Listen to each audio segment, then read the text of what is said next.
Da bin ich mal wieder, euer Professor. Ich weiß, es ist schon eine ganze Weile her, aber wie von Anfang an kommuniziert, bin ich immer noch hauptberuflich Performer. Und zurzeit bin ich einfach gut gebucht. Ich will mich überhaupt nicht beschweren, aber das ist der Grund, warum ihr wenig von mir hört. Zurzeit spiele ich in einer Sideshow im Kristallpalast Varieté. Das ist super toll, denn ich lebe ja eh in Leipzig und ich wollte schon immer mal in so einer Sideshow mitmachen.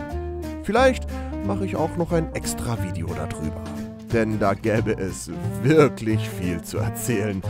Aber in diesem Video soll es um ein anderes Thema gehen. Denn vor einer kurzen Weile habe ich ein Video auf YouTube gesehen, in dem Mark Weide bei Matthias Berger zu Besuch war. Tagchen, Jungs. In dem Video geht es um unangenehme Fragen, welche an Mark gestellt wurden. Ich verlinke euch das Video hier. Jedenfalls haben sie mich durch das Video direkt angesprochen. Hier der kleine Ausschnitt. Weil eigentlich ist es ja genau mein Ding. Für dich ist es weird, ich zauber mein Leben lang nur für die Kamera eigentlich, ja. so hauptsächlich, ne?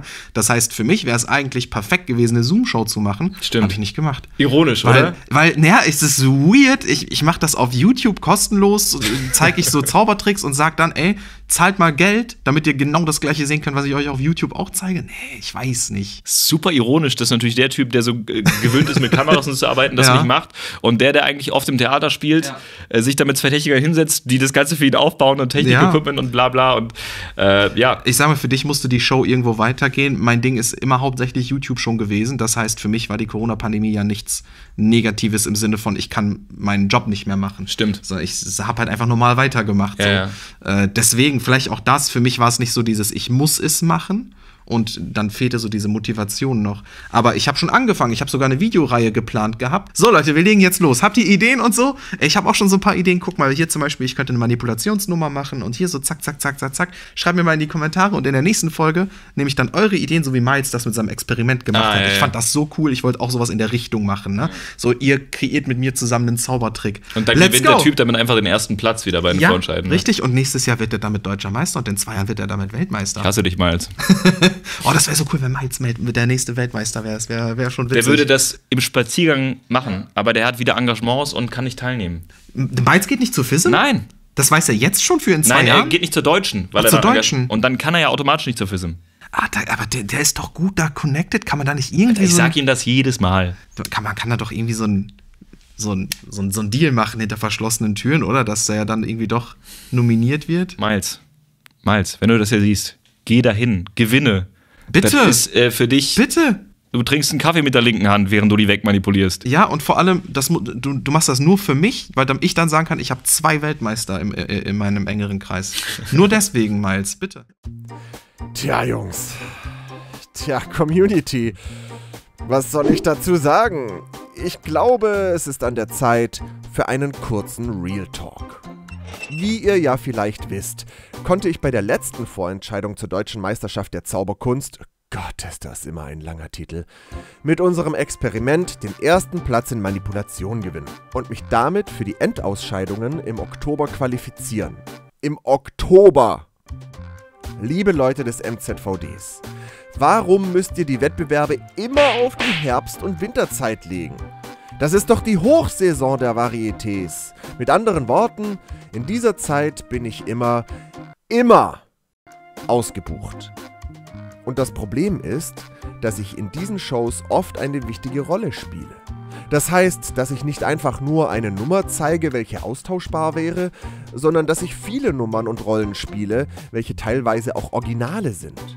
Dazu kommen dann noch Ensemble-Szenen, etliche Stagehand-Aktionen und sogar Momente, welche einen roten Faden für die Show bilden. Oder anders gesagt, ich bin unersetzlich. Das klingt jetzt voll abgehoben, aber so ist das gar nicht gemeint, sondern dass mein Ausfallen nicht nur die komplette Show beeinflussen, sondern auch die Teamharmonie strapazieren würde. Da ich mich aber bewusst für diese Engagements entscheide und bindende Verträge unterzeichne, muss ich auch mit meiner Profession dahinter stehen. Da kann ich nicht einfach abspringen. Das wäre unprofessionell. Sowas tut man nicht. Aber stellen wir uns mal für einen Moment vor, ich würde einen würdigen Ersatz finden. der muss ja auch dem Theater gefallen und in das Thema der Show passen. Dann müsste man mit dem gesamten Team nicht nur erneut proben, was für alle Artisten ein unglaublicher Stress wäre, sondern es müssten ja auch neue Lichtstimmungen einprogrammiert werden. Das macht man nicht einfach mal eben so in einer halben Stunde. Dadurch entsteht jede Menge Unruhe im gesamten Team. Sowas habe ich leider selber schon erfahren und muss sagen, das ist nicht geil. Was aber umso geiler ist dieses Kartenspiel. Schaut euch doch mal diese mega coole Pfeife auf der Vorderseite der Schachtel an. Man kann die Pfeife dank der Haptik sogar richtig gut fühlen. Oh, dieses Kartenspiel geht also über mehrere Sinne. Ran an den Speck, Folie weg. Wie gesagt, dieses Kartenspiel ist ein Genuss für mehrere Sinne. Ein Online-Tutorial mit einigen Kunststücken und Möglichkeiten kommt natürlich inklusive, damit ihr auch lernt, die Sinne eurer Zuschauer anzusprechen.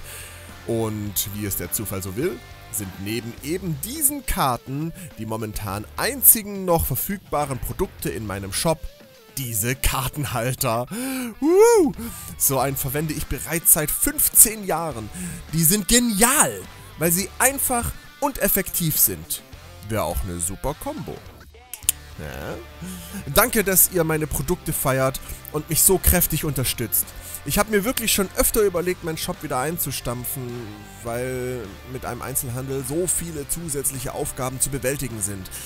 Und damit es wieder neue Produkte in meinem Shop geben kann, habe ich eine Spendenaktion ins Leben gerufen. Das heißt, ihr könnt mich gerne über den Link in der Videobeschreibung zusätzlich unterstützen. Und mit dem eingenommenen Geld werde ich eine neue Secret Palm produzieren. Und die Secret Palm soll sogar ein Update bekommen. Genaueres erfahrt ihr auf der Spendenseite.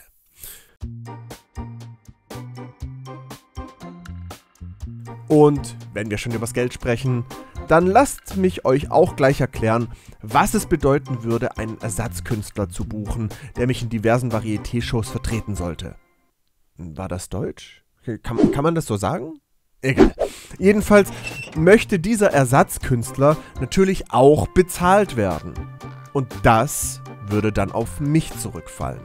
Denn das Varieté bezahlt nur meine ausgemachte Gage. Viele von euch wissen wahrscheinlich gar nicht, wie das bei uns abläuft, aber wir bekommen meist Tagesgagen. Nehmen wir einfach mal an, ich hätte eine Tagesgage von 200 €, was auch ungefähr der Wahrheit entspricht. Dann kann ich dem Ersatzkünstler auch nur 200 € pro Tag anbieten. Wenn ich jetzt für 4 bis 5 Tage zu den Meisterschaften fahren würde, dann bekäme der Ersatz ja nur 800 bis 1000 €. Für 5 Tage Arbeit? Da verdient man ja beim Luftballontiere-Formen im Schwimmbad mehr. Zusätzlich kämen dann noch die Unkosten des Kongresses auf mich zu. Kongressgebühren, Unterkunft, Essen, Taschengeld, Auto, Benzin. Sagen wir einfach, diese 5 Tage würden mich insgesamt ca. 2000 € kosten. Sorry Leute. Nein. Einfach nein. Und jetzt kommt noch ein Punkt. In der Varieté-Welt planen wir 1 bis 2 Jahre im Voraus. Das bedeutet, ich weiß jetzt tatsächlich schon, was ich bis Mai 2025 mache. Oder anders gesagt, ich bin einfach restlos ausgebucht. So sehr, dass ich sogar einen Annahmestopp machen muss. Und da passt dann einfach auch kein Zauberkongress mehr rein. Lange Rede, gar kein Sinn. Ich werde nicht bei der deutschen Meisterschaft dabei sein. Schade. Wäre lustig geworden. Aber dann ist da ja noch die Idee von Matti, durch Connection irgendetwas hinter verschlossenen Türen zu drehen. Vielleicht kann ich ja die deutschen Meisterschaften überspringen und direkt zur Europameisterschaft. Dadurch könnte ich mich doch noch für die Weltmeisterschaft qualifizieren, was übrigens ein super Abschluss für meine Experiment-Videoreihe gewesen wäre. Und tatsächlich ist es mir gelungen, hinter verschlossenen Türen etwas zu organisieren. Und ich hätte tatsächlich die Erlaubnis bekommen, die deutsche Meisterschaft zu überspringen. Ein großes Dankeschön an dieser Stelle an den MZVD. Doch leider findet die Eurofism auch in einem Zeitraum statt, in dem ich bereits gebucht bin. Es soll halt einfach nicht sein. Vielleicht versteht ihr nun, warum ich nie bei den großen Meisterschaften dabei bin. Aber irgendwann einmal vielleicht. Und bis dahin lade ich euch herzlichst ein, unsere Theater- und Varieté-Shows zu besuchen. Und verabschiede mich mit den Worten: Alle Termine findet ihr auf meiner Webseite. Euer Professor.